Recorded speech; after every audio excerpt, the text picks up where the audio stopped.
World-renowned children's author joins us, Charles Ghigna, and he's also known as Pa Goose. And last time we had you on the show, it's been a couple of years, but you were getting ready to do some international travel. And what I would ask you as you prep and you work and you write these books for children, are children the same wherever you go? That's an excellent question, Barbara. Yes, they are. They are still wide-eyed wherever you go. I've been all over South America and Europe, mostly United States. Rich, poor, black, white, green, whatever. Yes, they're all bringing out the child in us if we let them. And they all have deal with the same issues. I mean, as Yes. human beings, right? They do, yes. And one of our recent books called Score, 50 Poems to Motivate and Inspire, that works with anyone, and it works with young and old. They want to be inspired too. It just was adopted as part of the character education in some of the school systems, and it's fun seeing how it not only motivates the children, but the teachers and principals who are using it with them. As well. Character education, are we at the place in civilization where we have to teach character? I think by example, yes. And what they're doing with the scorebook is actually having a principal read one of the poems each morning over the intercom and just laying it out there and letting the classroom talk about whatever it is. They're just 4-line little motivational poems. But yes, I think character education shouldn't be too didactic. It should be by example. That's a good point. And so many of your books are just that. Help us understand, for those of you that are not familiar with Charles' work, you know, what does it take to make a good children's book? And how do you even define good? You know, is good, Right. does that mean that it's selling, or does good mean that it's inspiring? Well, you'd like it to do all those things. For me, the personal thing, it's like writing a good poem. I write a lot of poetry. And a good picture book is like a good poem. It should show rather than tell. It should invite the reader in rather than try to just teach and preach. But if it does that by bringing them in, it's even better. Writing picture books is a marriage between myself, who writes the text, and then the illustrator who brings it alive. And you talk about that marriage, and in some of the other interviews we've talked about the fact that often the publisher will assign you an That's illustrator. Right. So that could be devastating, actually. Well, when I first started writing, it was, because in my mind I had exactly what I knew it should look like.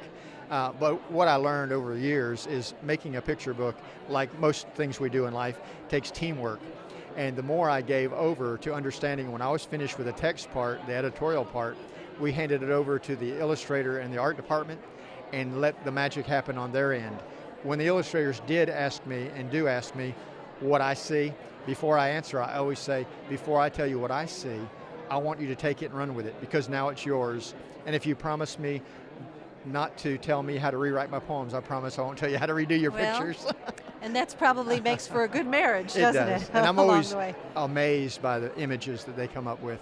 And maybe they bring to the table something that you hadn't Exactly, anticipated. they do, yes. Once they have that same free creativity that I have in making it, when they know that I'm saying, please, it's yours now, they do usually add little things that I wouldn't have thought of. You know, I don't know if this transcends through the television screen or however you're consuming this video, but you have this joy about you that kind of permeates this space. Wow. You love what you do, don't you? I do, I really do. I'm often asked, what would you do if you weren't a writer? And weren't paid to be a writer. I said, don't tell my editors and publishers, but I'd still be doing the same thing I'm doing now. Because there was a time many years ago when I was doing it without making income. I was a teacher, but I was writing every night. I'd still be writing, even though I weren't paid for it. I love doing it every day. And is that what you would encourage others who maybe have considered writing a children's book or any type of book, to just go ahead and do it? Yes. Just write. Well, I would say that on a bigger scale, follow your passions. Yes, I know the cliche is do what you love and the money will come. I don't know about the money, but the joy and feeling alive, you know, do your passion. My passion happens to be words and children, and when I can connect those two, I'm in heaven. So. And the moniker Pa Goose, that's a heavy one. That's Yes. like Father Goose. Well, because my name is so difficult. Charles Ghigna is hard to spell and pronounce, and little kids don't care anyway. So when I first started writing for the Disney company years ago, they said, you might want to think of another name. And there already was a Mother Goose, so I became Father Goose. And you'll notice in some of my books, my illustrators will put a little goose or a big goose. Sometimes they're hiding behind things, but I like the Goose moniker now. At first I wasn't sure, And the scary thing is every day I look a little bit more like that goose. So So in some of your books, look for the hidden goose. there you go. What have you got? What's your next project? Well, I thank you for asking that. We have 4 new books coming out Wow. in the next fall about nature. One of them is each season.